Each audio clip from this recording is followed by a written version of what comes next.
Modern Melbourne is a series that documents the extraordinary practice of our most important architects and designers and looks at their lasting impact on Melbourne. Today we speak with Greg Burgess. Greg Burgess, born in 1945, is a unique figure in Australian architecture, recognised for his collaborative approach and strong connections with Indigenous communities, creative artists and community groups. Over 5 decades, he has used architecture to foster relationships with clients and country, creating spaces full of meaning and spirit. Burgess has received numerous accolades, including the 2004 Gold Medal from the Australian Institute of Architects, the AIA Sir Zelman Cowen Award, and the 2023 National Award for Enduring Architecture. In 2011, he was appointed a member of the Order of Australia for his contributions to architecture, environmentally sensitive building design and community work. The Eltham Library, built over 30 years ago, exemplifies his dedication to community-focused design. Unlike many of his peers, Burgess has consistently championed this approach, producing work noted for its complex geometries, innovative materials, and deep cultural insights. Great to be here with you today, Greg, and I've got many questions to ask you, and we might even have some jokes as well. You were born in Newcastle in 1945, and it almost seems like a portent in some ways that you were born between the bombs of Hiroshima and Nagasaki. And then you grew up there before moving to Melbourne in 1957. What was it about your formative years in Newcastle that maybe led you to architecture? Well, there are very big skies and big ocean, beaches, but I spent a lot of time around jetties and wharves, fishing and exploring the underneath. So those structures were very dramatic and had quite an impact on my young memory.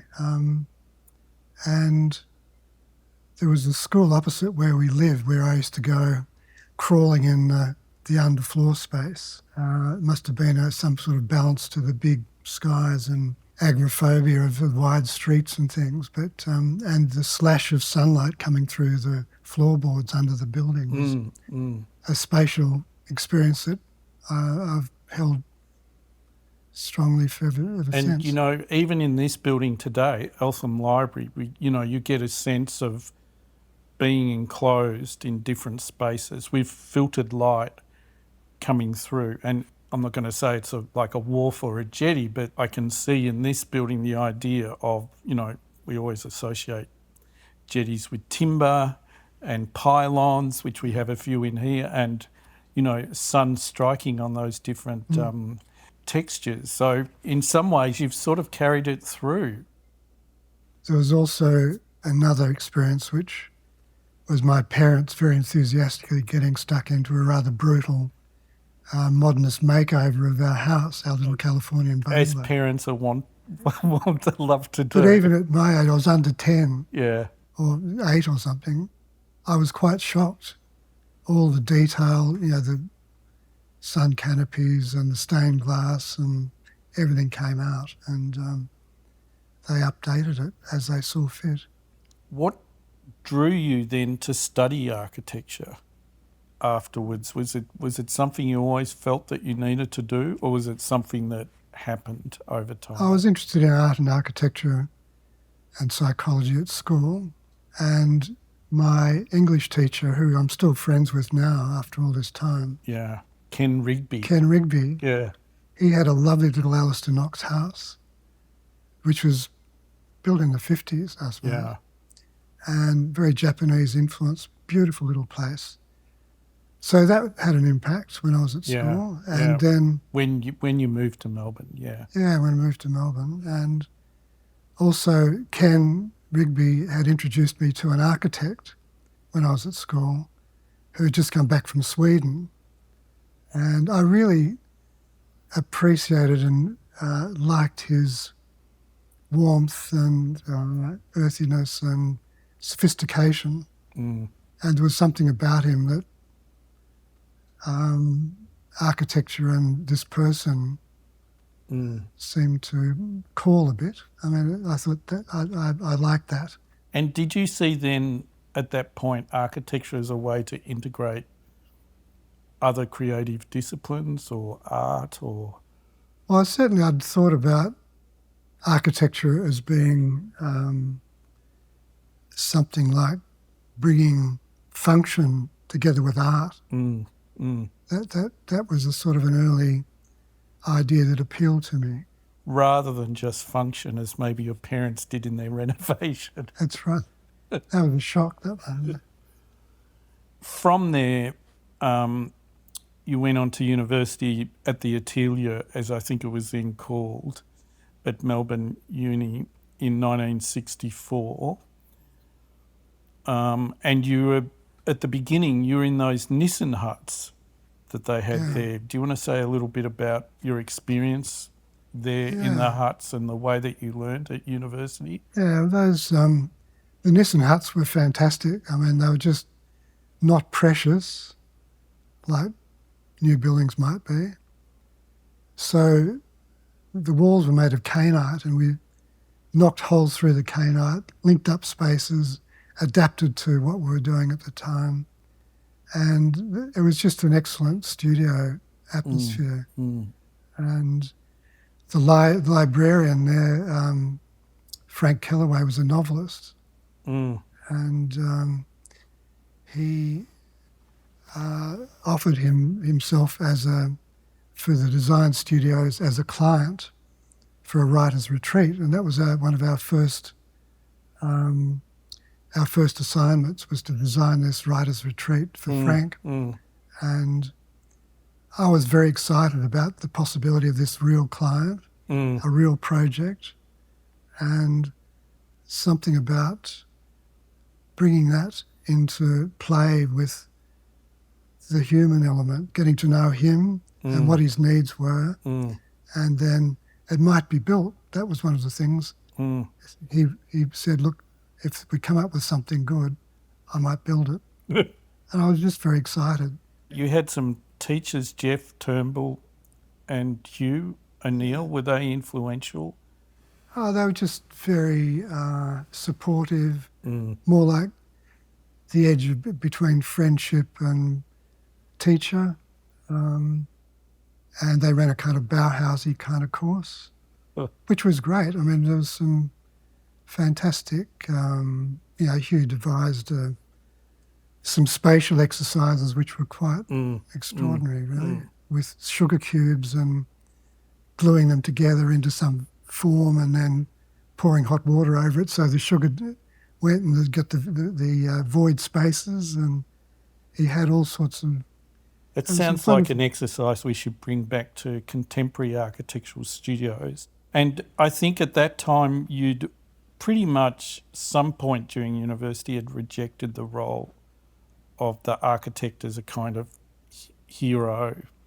And I think the whole sort of Ayn Rand architect as master thing in favour of archigram, which surprised me a bit when I learnt that. Just some of the ideas. Just because of their options, changing growth and adaptability and that sort of thing. Buildings as alive, animated. And it was a bit sort of literal, but... Also Christopher Alexander, who was very keen on wanting architects to listen more, I guess. Yeah. And very hands-on, and the heart was in play, which interested me. You know, the feeling realm. And so the modern movement, while there's some architects I admired there, I was more interested in the organic stream, probably. Which the archigram had aspects of that. Yeah, they did. I think that, they definitely did. And the human being coming into play. Yes. With the buildings more. And I think in a way, you had your gap year in 1968, but you'd worked for an architect in London first and then Copenhagen. Yeah, I went to see James Sterling and had a chat with... I'd met him in Denmark previously. then after a while, I was in Denmark by myself, actually, too. And I wanted that. I left my friends. They went to London. I went to Copenhagen. And I wanted to kick away the props of my life, my middle-class life, and find out a bit more about who I was or what the world was like. And that was quite challenging. And I wanted to experience loneliness because I hadn't been lonely up to that. And that was challenging. Well, that's what gap years are all about, Greg, taking you out of Melbourne and putting you somewhere else. But I think what interests me is that at that point, housing in Northern Europe and probably in England as well was a really interesting focus, was a focus for architects. And I think, as we know, it's very topical now in Australia. And you were quite interested in the new towns of people like Arnie Jacobson and Ulsan. Well, James Sterling was, at the time I visited him, was actually working on a new town. Yeah, that's right. And, there was Arne Jacobson. And Erskine.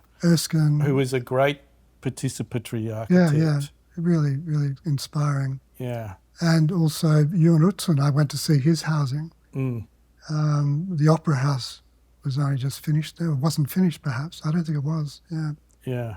But his courtyard houses I was very interested in and quite influenced by them in taking them into 3 dimensions more, into multi-storey work, which I did when I was in 3rd year at uni. You completed your degree in 1970 and then worked with Edgar Perotta, who was kind of very adept at doing modernist houses. Well, he had a practice while he was still at uni. Yeah. Oh, that's right. And then you went on to work for Darryl Jackson and Evan Walker on one of their great, almost last brutalist buildings, I suppose, the music school in Canberra. Do you want to say a little bit about those 2 experiences? I really admired Darryl Jackson and Evan Walker as a partnership. Yeah. They were terrifically complementary, and they set up their office in an old shoe factory, and it was quite a democratic setup in some ways. Darryl and Evan were in the space and available. Things were pretty transparent, and Darryl would go around and nudge you off your stool to show you, give a little talk on Windows. Oh, yes. There was a conversation pit, which was a very 70s thing, I suppose, but where we'd have morning tea and afternoon tea and exchange ideas, and Darryl and Evan would come down in there sometimes. So it was a good experience, and the social aspect that Evan brought to Darryl's design capacity was terrific. I mainly worked on toilets, probably on the music school, but I did have some ideas about other parts of the building which I put forward, but they weren't taken up. So no. I was a bit...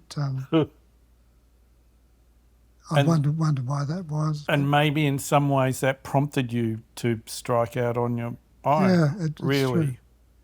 True. Yeah, after less than 2 years, I knew I wanted to get out, and I was restless. I wanted to be right next to the client and in that conversation with the client.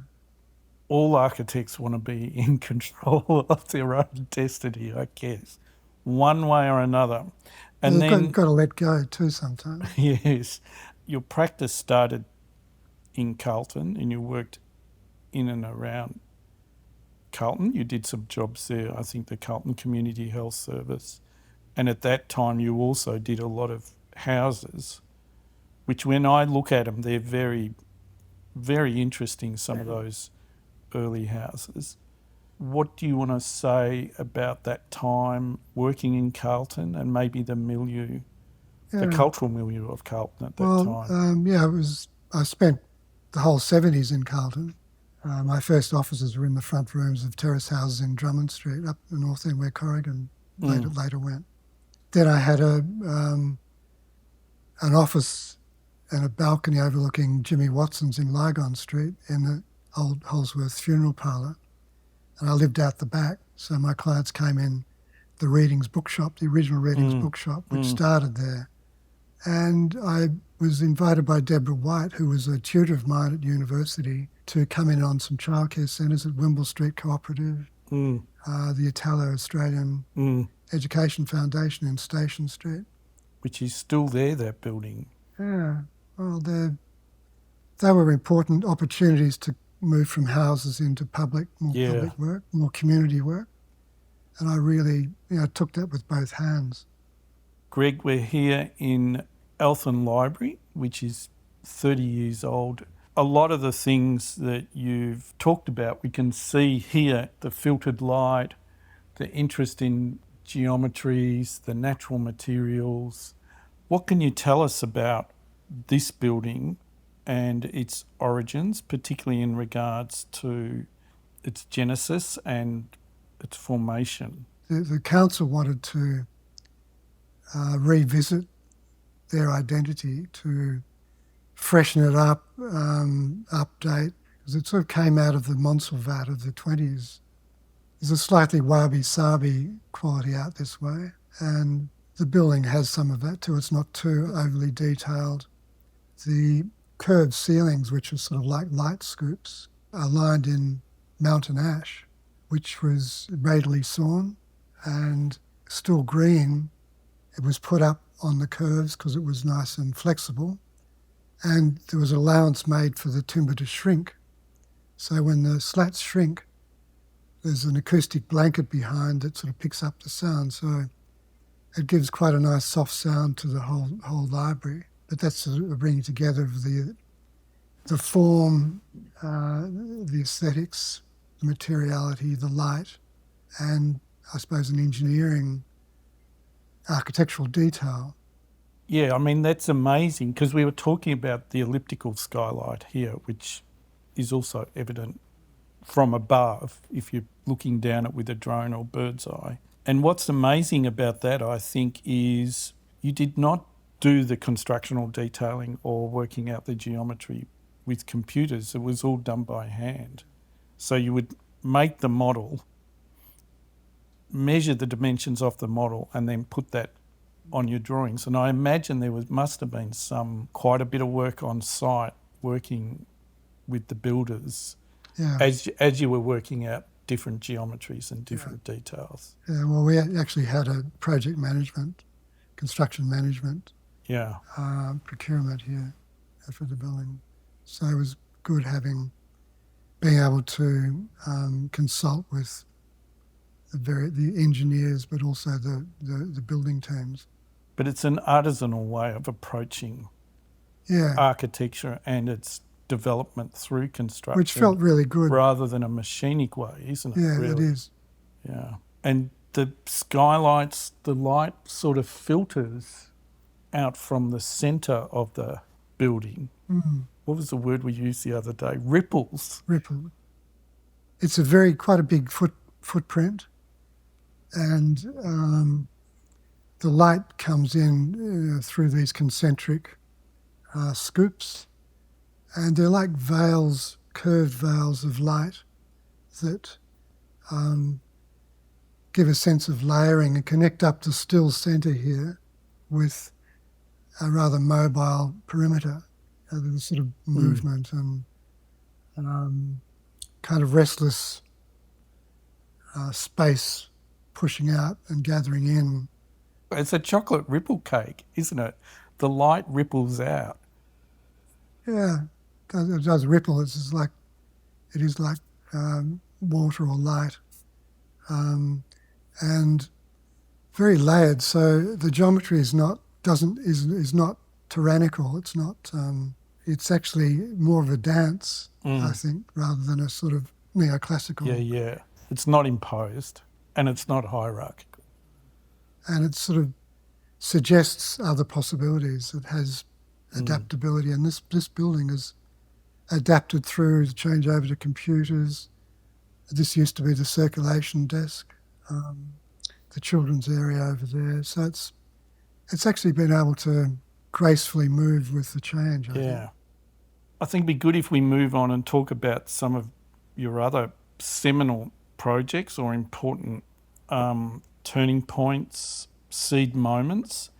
And I think going back from Eltham Library, which was 94, we could go back to the Four Melbourne Architects exhibition of 1979, which obviously at that point you were working in your own right. And Peter Corrigan asked you to join the Four Melbourne Architects. And Peter, I think from what you've previously told me, was a great and generous mentor or encourager of your work. And I think your work obviously quite different from his. And yet he still had the generosity to, not see you as a rival of some kind. Well, I think he saw us both as kind of mavericks. Mavericks. And I remember him talking about me inhabiting the dignity of the margins. The dignity of the margins. Which I really liked. I think I can imagine. I can see that is exactly the sort of thing that he would say. That particular exhibition meant a lot to you because it was both a time of personal crisis and it was a time where you felt the struggle with taking creative risks and that sort of thing. Do you want to say a bit more about that exhibition? Yeah, well, this was a real turning point in my life and my career, I think. And so when Corrigan asked me, I kind of freaked out, really, because I was quite, at that time, this personal crisis of my brother tragically dying and finishing a relationship. I felt quite vulnerable, and going public seemed like quite a difficult thing. I had no idea what the value of my work was. I was having some things published, but I didn't feel very confident. But I took a deep breath and eventually said yes, because as you said, I felt the need to take risk, to change. Yeah, I was in some ways artistically constipated. So as a means of getting things going to meet this challenge, this exhibition, I started writing. And this writing, I was putting down everything that mattered to me passionately and exploring things. So it was quite a flow, open, impromptu kind of thing.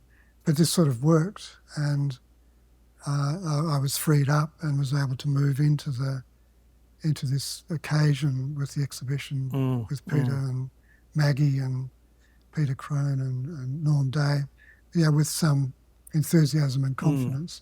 Writing then became part of your working practice, didn't it, as a way of release and a different way to annotate, denote, or work through particular issues particularly on your sketch drawings. Yeah. Well, I started a habit around then of having process sheets where I'd collage together from the whole process, sketches, writing, and then also do another layer on top of that again on the collage. And I found this helpful in retrospectively discovering what I'd done, which is an interesting, that retrospective knowledge is quite important to be able to do consciously. Hackford House. Now, if this is my joke, right? If this is a ripple cake, Hackford House could be seen as a wedding cake in the way that it's sort of tiered up into the tower that overlooks the landscape. Do you want to say a little bit about that? Because I think what's interesting about that house is it's not just plonked in the landscape. It does have this theme of homecoming in it, which I think was important for the client, and the way that the house was positioned on the site. I suppose, the Hackford House came out of that period around the exhibition time too. It was right the first house that was of this new frame of mind. One of the important things too was I was offered a job as a healer with my therapist, and I didn't take that on, but I started to develop an idea of architecture as a healing art. And Garth, the client for this house, was beautifully describing his journey home from his practice in town in Traralgon, home to his site where we're going to do the house, and the beautiful valley coming down across the creek, turning back, losing sight of the house, finding the house, and the nature of journey and the nature of longing for home. And this is both in the literal sense of the house, but also in our spiritual journey from where we come from and where we go after we die. So that journey and longing, or Sehnsucht, a longing, unspecified longing, connected up with Hackford it was something I was interested in at the time, and brought that to the brief. And it seemed like a very good fit to mirror back to Garth, these thoughts. And he engaged very strongly in that idea. We wanted to build across the creek, but we couldn't. So that's where we did the waterfall under the house and the fountain in the courtyard you crossed. You could see through the floor, the glass floor, down to the waterfall. And there were 3 stairs going up to the tower, sort of a substantial one, a spiral, and then a ladder. So there was sort of an engagement of the body quite strongly with the house. And there's a veranda room which works as an acoustic space too, for the birds and the sound of the river, the creek. It was done or completed around 1980, so not long after for Melbourne architects. So you must have been pretty happy that you've got through this kind of crisis and you'd taken more creative risks and then did this. And there was sort of axis with the house too, and thresholds of transition, and a sort of balance, difficult dynamic balance between chaos and order, and appreciating the complexity of the house was an important part of the conception of it.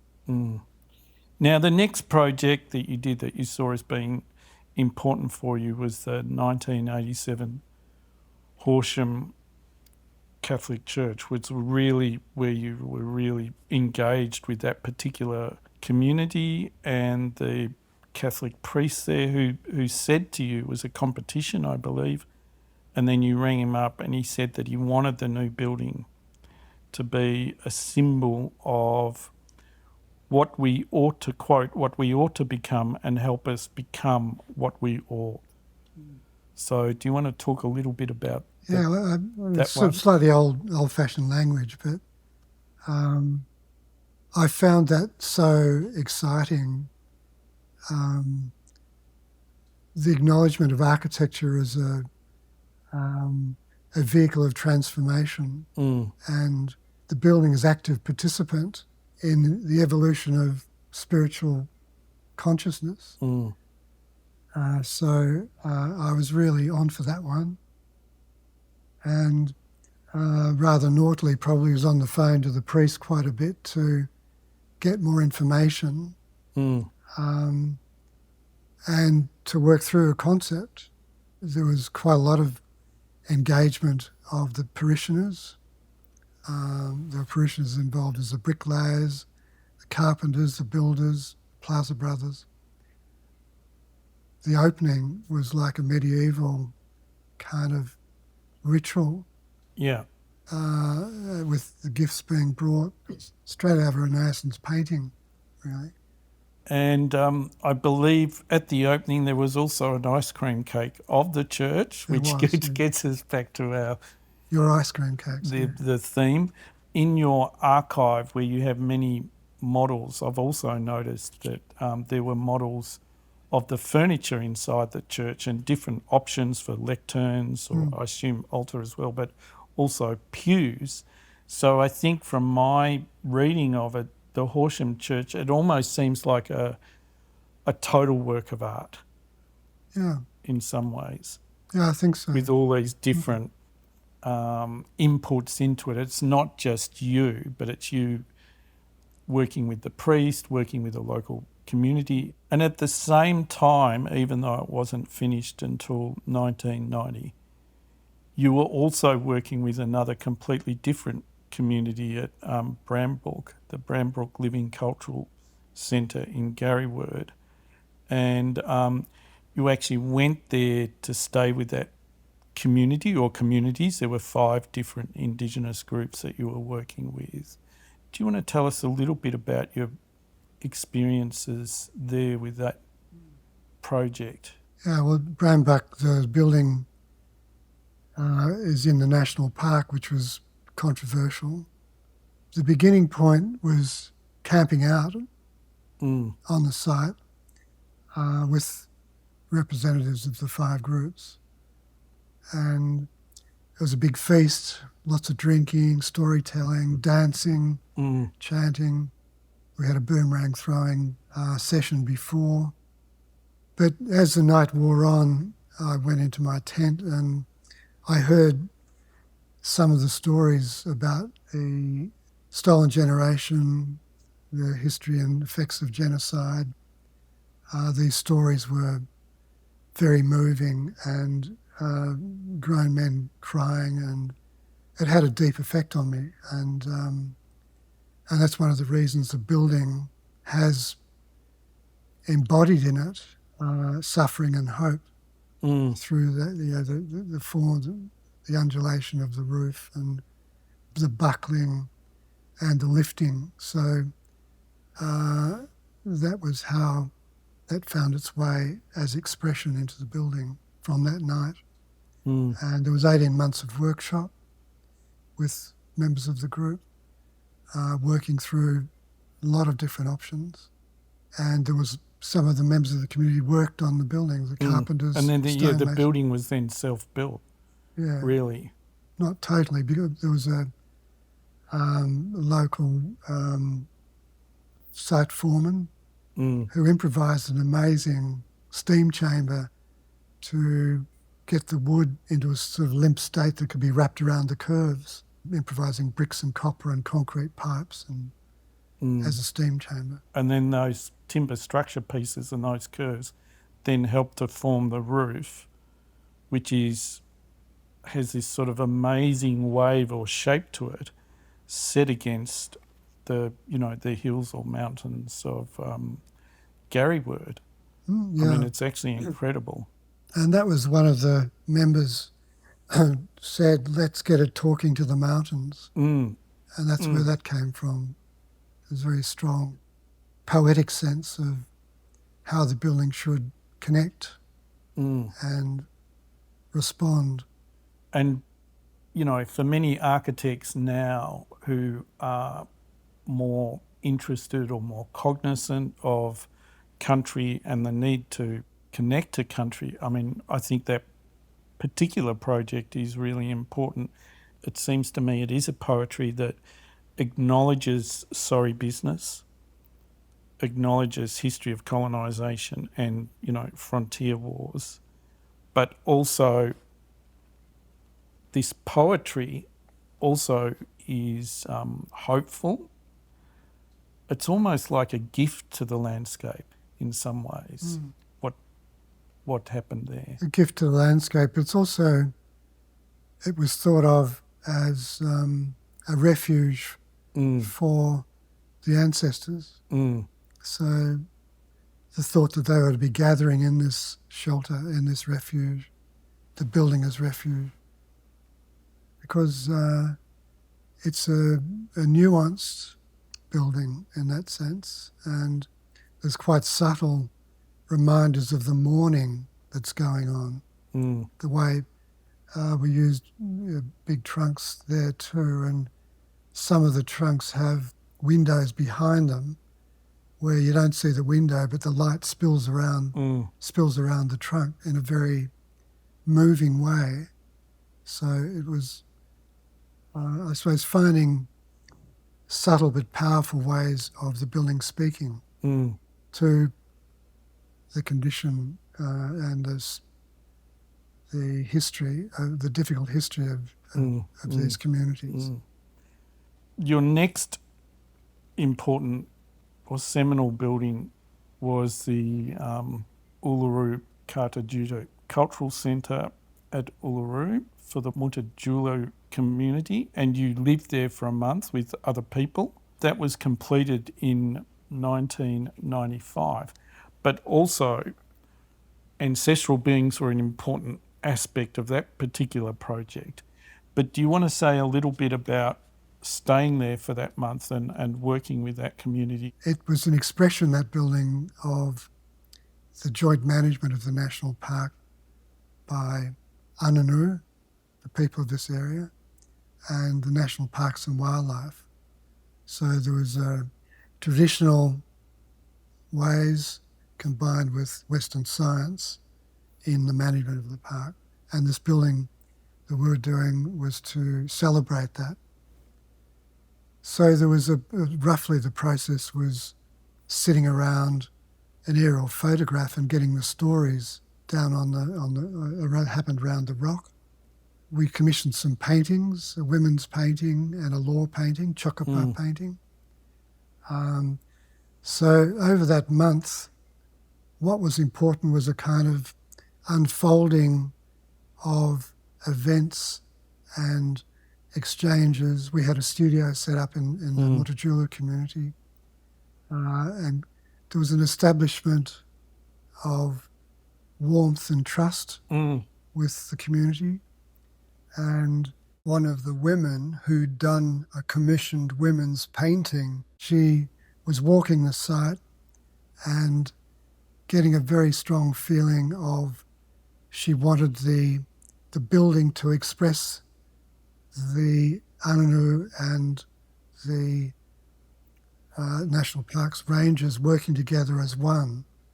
So it's two and the one, and this form of the interlocking spirals she made with her hands, and I immediately sketched that onto the sand, knowing that it was a really important thing to observe.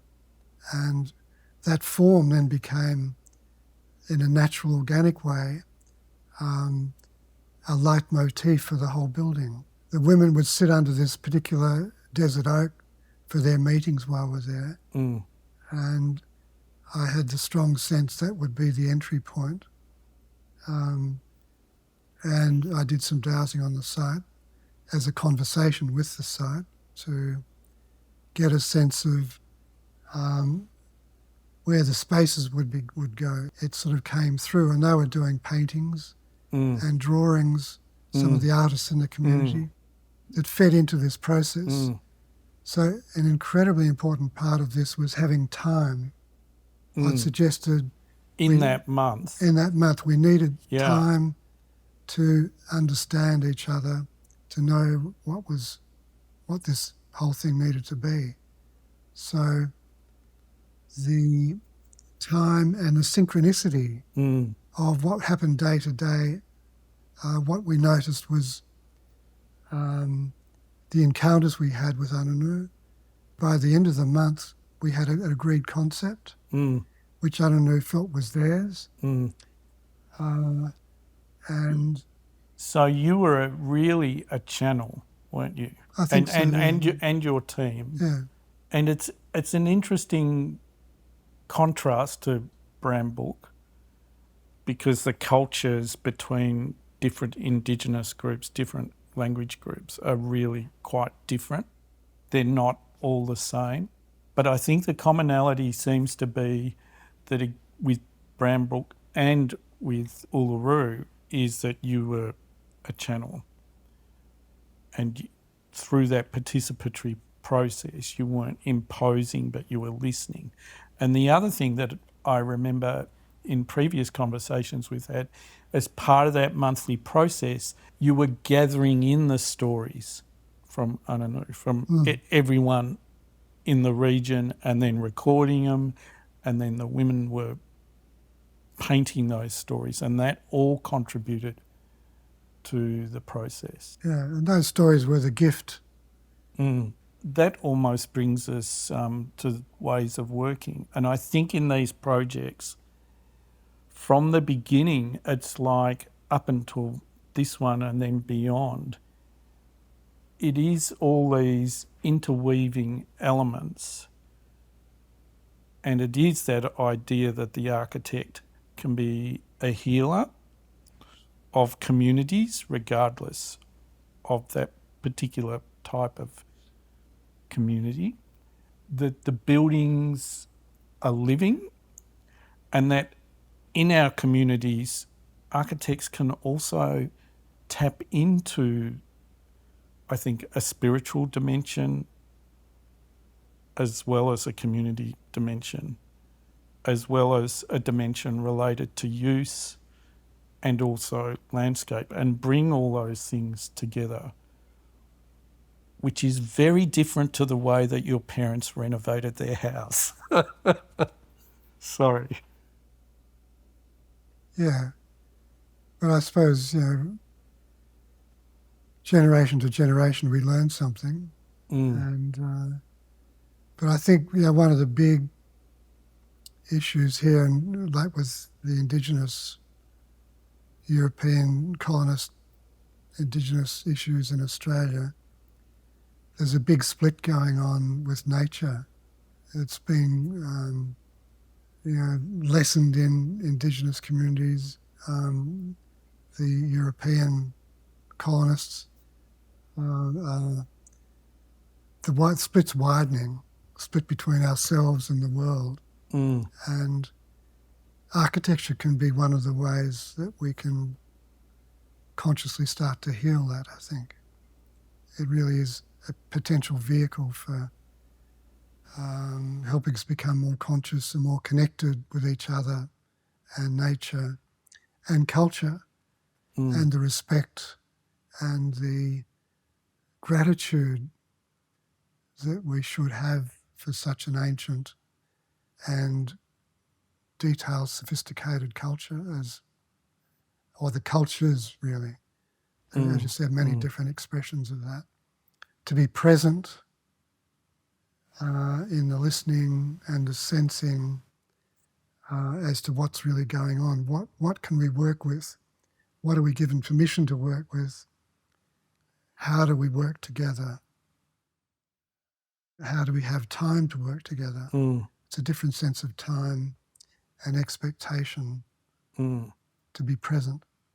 And the middle space, the space between, is a critical dynamic space in which reconciliation can happen, which the balance of polarities can happen. But you can see that middle ground here because of the gradation of the light, the gradation of the spaces. It isn't a black and white thing. It isn't the architects just plonked a building, a house or whatever it is into the countryside, cut out some big windows for some big views, which is like, I don't know what that is. But this is more like ourselves.